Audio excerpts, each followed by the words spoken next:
Jean-Luc Renero, dirigeant de Rainbow Ergonomie, président du Sinov PACA Corse et membre du syndicat Sinov Ergonomie.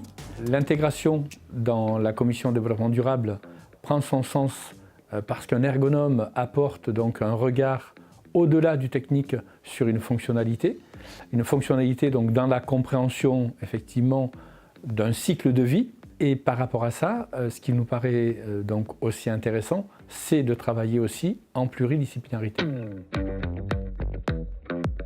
Aujourd'hui, quand on parle d'usage, ça veut dire qu'on pouvait répondre par le passé simplement à une analyse fonctionnelle. C'est-à-dire donc on élaborait une suite, une séquence d'utilisation pour répondre à des besoins primaires, secondaires, tertiaires. Ce que nous avons voulu amener, nous, dans le regard donc, au niveau de la commission, c'est effectivement cette compréhension de l'usage, mais à travers ce que l'on appelle, nous, dans notre jargon, l'activité réelle.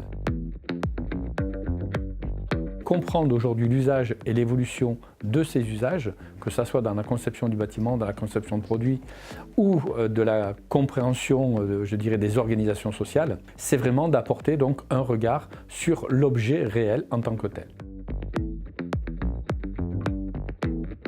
Aujourd'hui,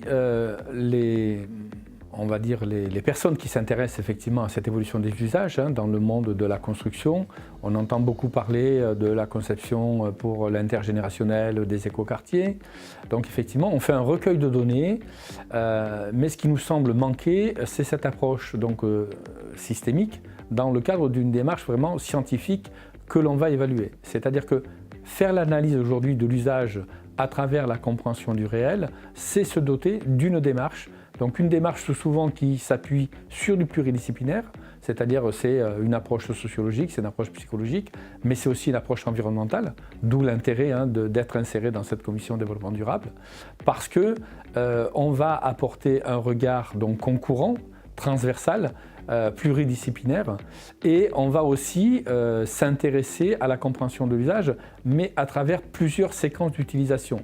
C'est-à-dire que quand on va analyser les besoins de personnes, on va s'interroger sur l'instant où le besoin va être verbalisé, mais on va aussi se dire comment cet élément donc, de conception, si on parle de conception, ou de regard sur l'organisation, peut être pérenne, s'organiser dans le temps. Les applications concrètes, aujourd'hui par exemple, si on considère sur le neuf, quand on va faire de la conception, ce qui nous interpelle, c'est le process constructif. C'est-à-dire qu'aujourd'hui, on a un système façade et plancher, dont on sait que c'est difficilement transformable, parce qu'une fois que donc, la bâche est réalisée, pour faire évoluer un espace, il faut scier, il faut tronçonner, il faut ouvrir. Donc on est en train de réfléchir avec des partenaires, puisque les ingénieurs, donc dans le cadre de l'ingénierie concurrente, réfléchissent avec des économistes, avec des architectes, ne réfléchissent pas tout seuls, des industriels aussi bien sûr.